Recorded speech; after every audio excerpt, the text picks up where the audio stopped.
सभी बाहरी त्रिभुजों का परिमाप 30 है। तो यहाँ पर हम देख सकते हैं, यहाँ पर हमारे पास ये 1, ये 2, ये 3, ये 4, ये 5, ये 5 बाहरी त्रिभुज हैं। यहाँ पर एक त्रिभुज को मैं ज़रा नीले रंग से दर्शाता हूँ, तो ये एक त्रिभुज है हमारा, और ऐसे कुल यहाँ पर 5 बाहरी त्रिभुज हैं। और हमें दिया है कि सभी बाहरी त्रिभुजों का परिमाप है 30। तो ठीक है, ये जो बाहरी त्रिभुज है इसका परिमाप है 30, और ऐसे हमारे पास कुल 1, 2, 3, 4, 5 त्रिभुज हैं। आगे हमें दिया है कि एफ जी एच आई जे का परिमाप 50 है। तो यहां पर यह है एफ जी एच आई जे, ये जो है इसका परिमाप है 50। हमसे पूछा है कि सितारे का परिमाप क्या है। तो यहां पर ये जो 5 त्रिभुज हैं, ये हो गया एक त्रिभुज, और ये है यहां पर मैं दर्शाता हूं, ये है हमारा दूसरा त्रिभुज, और यहां पर इसी तरह से ये है ये तीसरा त्रिभुज। तो ये हो जाएगा हमारा तीसरा त्रिभुज, और यहाँ पर ये है चौथा त्रिभुज, तो ये हो गया हमारा चौथा त्रिभुज, और उसी तरह से ये है हमारा आखिरी यानी कि 5वां त्रिभुज। तो ये जो 5 त्रिभुज हैं, इन पांचों त्रिभुजों के परिमाप अगर मैं जोड़ लूं और उसमें से फिर इन पांचों त्रिभुज के जो आधार हैं, ये जो पहले वाले त्रिभुज का आधार है, ये जो दूसरे वाले त्रिभुज का आधार है, ये जो तीसरे वाले त्रिभुज का आधार है, ये जो चौथे वाले त्रिभुज का आधार है, और ये जो 5वें वाले त्रिभुज का आधार है, ये पांचों आधार अगर इसमें से हम घटा दें तो हमें हमारे सितारे का परिमाप मिल जाएगा। तो सितारे का परिमाप निकालने के लिए हमें 5 त्रिभुजों का परिमाप लेना होगा, और उसमें से हमें घटानी होगी 5 आधारों की लंबाई। ये जो 5 आधार हैं इनकी लंबाई, जो दरअसल एक पंचभुज भी है, एफ जी एच आई जे, जिसका परिमाप हमें दिया गया है 50।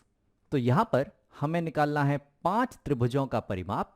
तो हमें दिया गया है कि प्रत्येक त्रिभुज का परिमाप है 30, तो 5 त्रिभुजों का परिमाप हो जाएगा 5 गुणा 30, यानी कि होगा 150, और उसमें से हमें घटाना है 5 आधारों की लंबाई, जो है ये F G ji H I I J J F, यानी कि ये पंचभुज एफ जी एच आई जे, जिसका परिमाप हमें दिया गया है 50। तो यहां पर आ जाएगा 50। तो 150 ऋण 50 यानी कि ये हो जाएंगे 100, यानी कि हमारे जो सितारे का परिमाप है वो है 100। चलो एक और प्रश्न हल करते हैं। तो यहां पर ये है हमारा दूसरा प्रश्न, ए बी सी डी का क्षेत्रफल क्या है। तो यहां पर हमें ए बी सी डी का क्षेत्रफल ज्ञात करना है, जहां पर हमें कोण बी और कोण सी समकोण दिए गए हैं, और ए बी की लंबाई है 6, बी सी की लंबाई है 7, और सी डी की लंबाई दी गई है हमें 9। अब अगर इस ए बी सी डी आकृति को मैं देखूं, तो अगर मैं यहां बिंदु ए से सामने वाली भुजा डी सी पर एक लंब खींच दूं, तो यहां पर अगर मैं एक लंब खींच देता हूं, और समझो कि ये जो बिंदु है इसे हम नाम दे देते हैं ई। तो अब यहां पर ये जो ए बी सी डी है, ये एक आयत और एक त्रिभुज में बट चुकी है। अब अगर तुम देखो तो यहां पर बी सी की लंबाई है 7, तो सीधी सी बात है कि जो ए ई है इसकी भी लंबाई होगी यहां पर 7, और ये जो ए बी है इसकी लंबाई है 6, तो सीधी सी बात है ये जो ई सी होगा इसकी भी लंबाई होगी 6, और ये जो डी ई है इसकी लंबाई होगी 9 ऋण 6, तो ये जो डी ई है इसकी लंबाई हो जाएगी 9 ऋण 6, यानी कि हो जाएगी 3। तो यानी कि हमारे पास यहां पर ये आयत है जिसका आधार है 6 और ऊंचाई है 7। इसे मैं जरा नीले रंग से दर्शा देता हूं। तो ये है हमारा आयत जिसका आधार है 6 और ऊंचाई है 7। तो इसका क्षेत्रफल हो जाएगा 6 गुणा 7, यानी कि हो जाएगा कुल 42। और इसी तरह से यहां पर जो हमारा त्रिभुज है इसे मैं यहां जरा हरे रंग से दर्शा देता हूं। तो यहां पर ये आ गया हमारा त्रिभुज जिसका आधार है 3 और ऊंचाई है 7। तो इसका क्षेत्रफल होगा 1/2 गुणा आधार गुणा ऊंचाई। अब 3 गुणा 7 होते हैं 21, तो यह है 1/2 गुणा 21, यानी कि 21 का आधा, तो ये हो जाएगा यहां पर 10.5। तो ए बी सी डी का जो क्षेत्रफल है वो बराबर होगा यहां आयत का क्षेत्रफल धन ये त्रिभुज का क्षेत्रफल, तो ये बराबर हो जाएगा 42 धन 10.5। तो 42 धन 10.5 ये हो जाएंगे यहां पर 52.5, तो यहां आ जाएगा 52.5, यानी कि 52.5। तो ए बी सी डी का क्षेत्रफल है 52.5 वर्ग इकाइयां। चलो एक आखिरी प्रश्न हल करते हैं। निम्न आकृति का परिमाप क्या है? तो यहां पर हमें एक आकृति दी गई है जिसका हमें परिमाप ज्ञात करना है।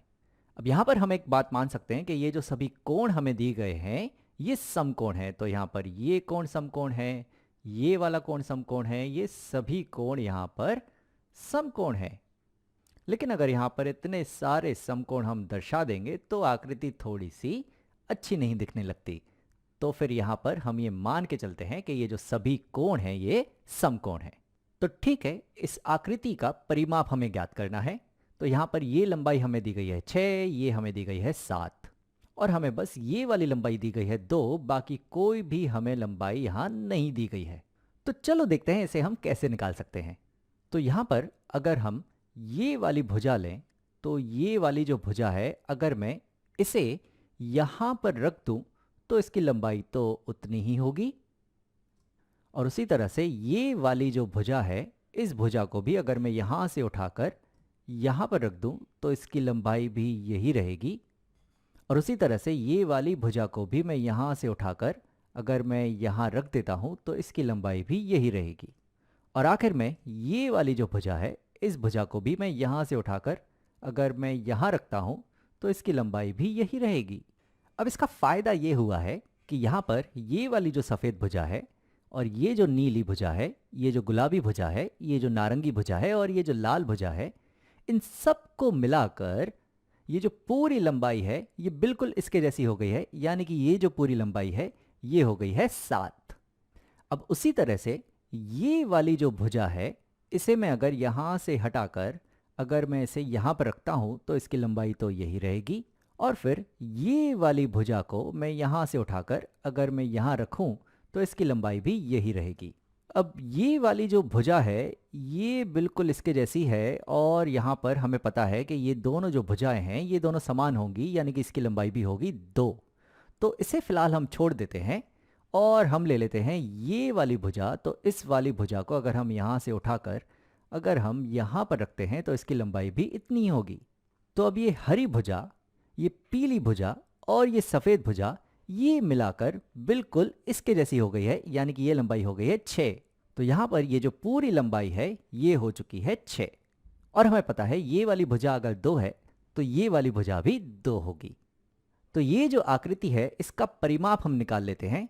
तो यहाँ पर ये है 7, तो यहाँ पर मैं लिखता हूँ ये है 7, ये है 6, तो यहाँ जाएगा धन 6। और ये जो है ये है 7 जिसमें ये नीली, गुलाबी, नारंगी और लाल भुजा शामिल हैं। तो ये हो जाएगी यहाँ पर 7 धन ये है यहाँ पर 6 जिसमें ये हरी और ये पीली भुजा शामिल है। तो ये हो जाएगी यहाँ पर 6 और बच गई है यहाँ पर ये वाली और ये वाली भुजा। तो यहाँ पर जुड़ जाएंगे 2 और 2। तो कुल परिमाप हो जाएगा 7 धन 6 यानी कि 13, धन 7 यानी कि 20, धन 6 यानी कि 26, धन 2 यानी कि 28, धन 2 यानी कि 30। तो ये जो निम्न आकृति थी इसका परिमाप है 30।